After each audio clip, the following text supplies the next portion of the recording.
Time to look at Hallyu tourism.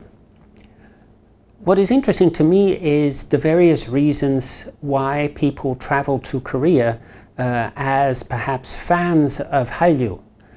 The reasons will differ considerably based on the type of product that perhaps they love the most, and it may also differ in terms of what they expect to get when they actually arrive in Korea, because those expectations can differ as well, considerably.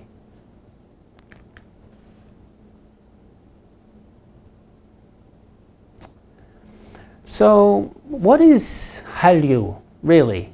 I'm sure you have your own idea of what it is. The obvious answer to the question would be perhaps K-pop or K-drama. But Hallyu is a lot more than that, as I'm sure you'll agree. What is the image that Hallyu has given you of Korea? What's the image that Hallyu portrays? Is that image real? Is it genuine? Is that the Korea that you can then visit when you come here? That's maybe not the case. As I'm sure you're aware,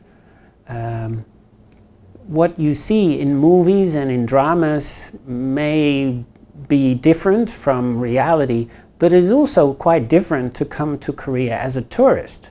So if you're going to be spending most of your time walking around shops in Korea, perhaps enjoying yourself in a hotel, is that going to give you what you're looking for when you travel to Korea as a fan of Hallyu? Or are there things that still make it worth it? And what are those?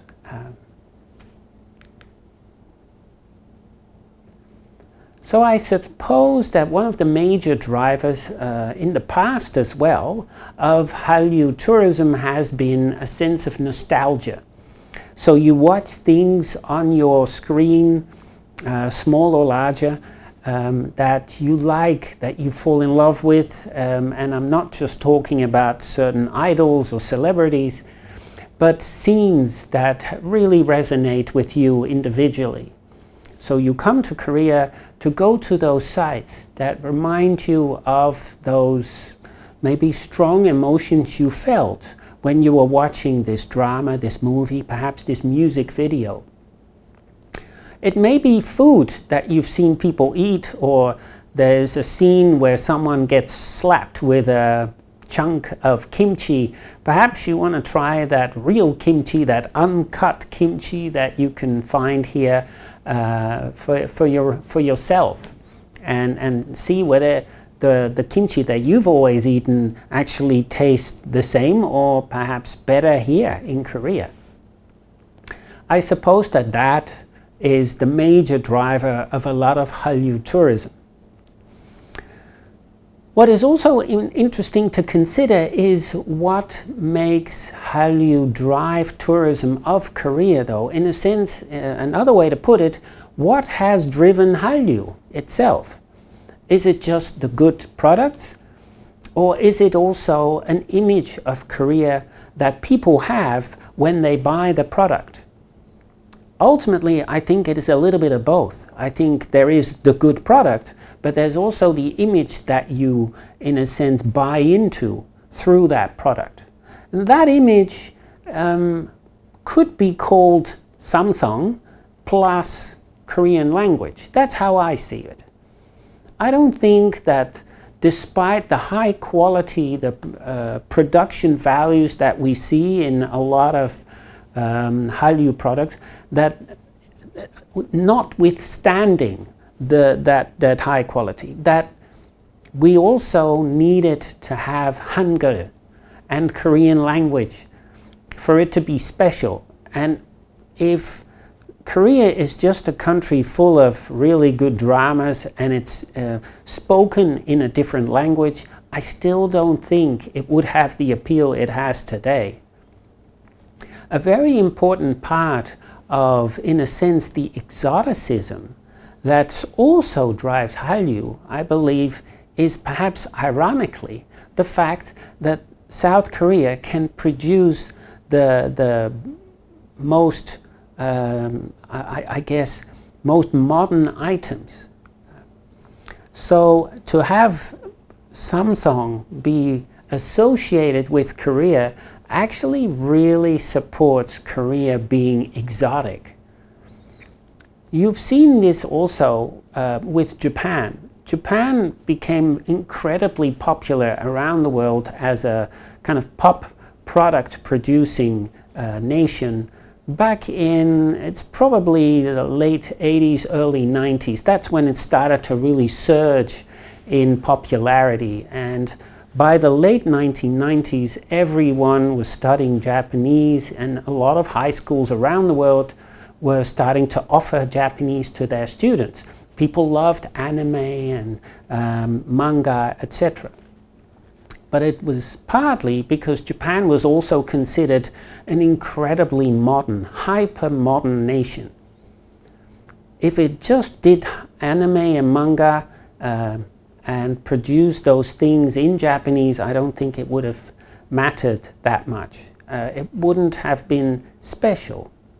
Somehow foreigners like this juxtaposition between something that is unique but also, in a sense, ahead of the rest. And I suppose that that's also what attracts a lot of people about Hallyu. But that is not something I can say for your attraction, if you have one, to Hallyu products. So again, I think it is worth asking that question. What is Hallyu to you? And what makes you embrace Hallyu products?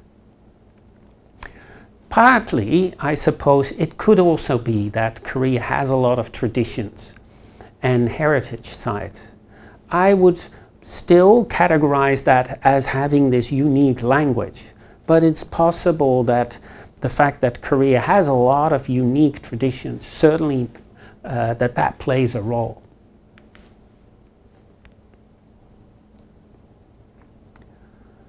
A lot of people who come to Korea as kind of Hallyu tourists do so because of cosmetic surgery.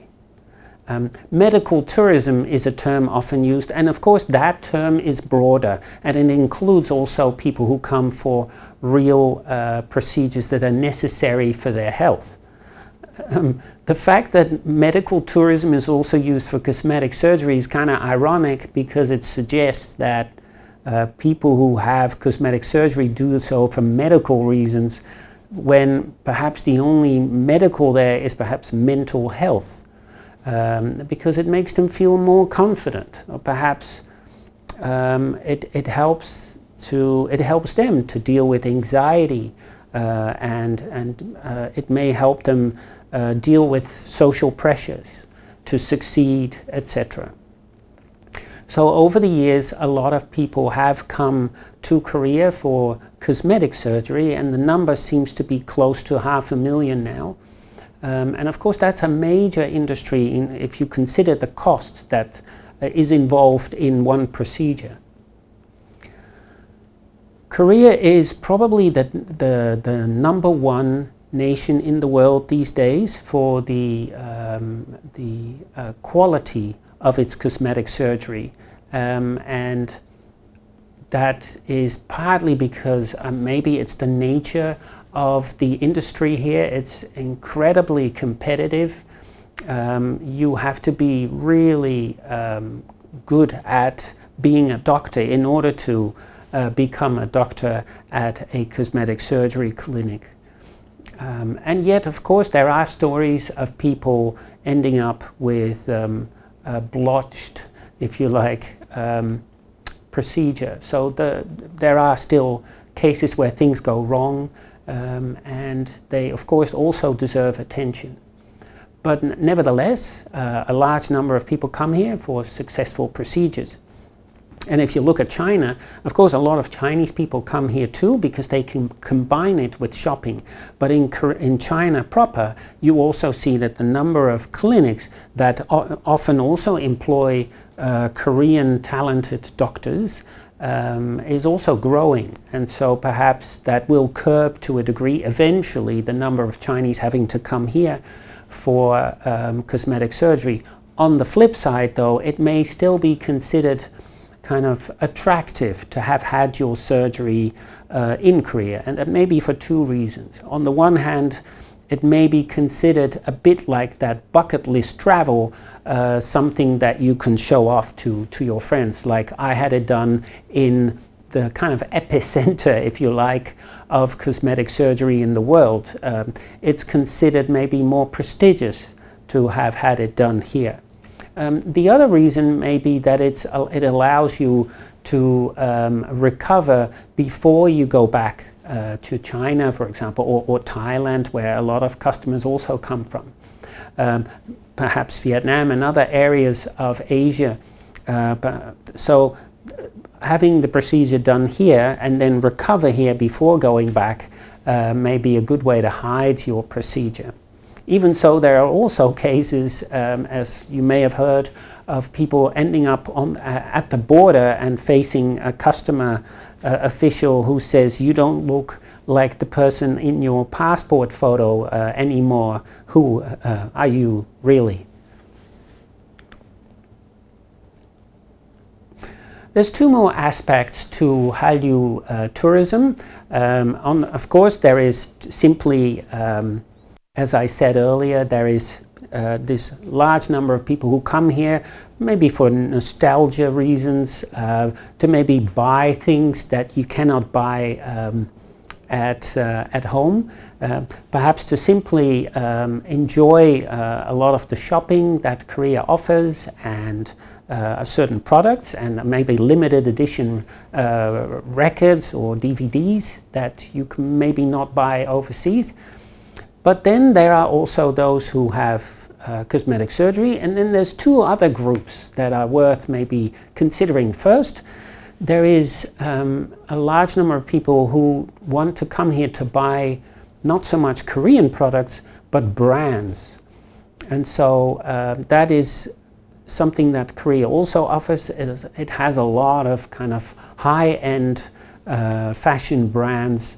And many people who follow a particular idol are, in a sense, pressured by their idol to also follow in the brands that their idol supports. And apparently, according to recent studies, that pressure is quite strong, and stronger than when it's other types of celebrities. Somehow the relationship between a K-pop idol and people feeling pressured to follow and buy that very same high-end brand that the K-pop idol is endorsing seems to be unusually strong, which is why so many big brands are now trying to have contracts with K-pop idols because of the immediate effect it has on their followers. Another final group, perhaps, and I'm sure there's many others, but among the groups that I find particularly interesting is those who come here in a sense to show their commitment, if you like, to being a K-pop fan. So within the K-pop fandoms, there's a clear hierarchy, and you need to be in the know. That helps. So understanding Korean is very helpful to you within the hierarchy of a particular K-pop fandom, but also having been to Korea. And having been to Korea and seen a particular concert is quite powerful as a way of moving up within that hierarchy.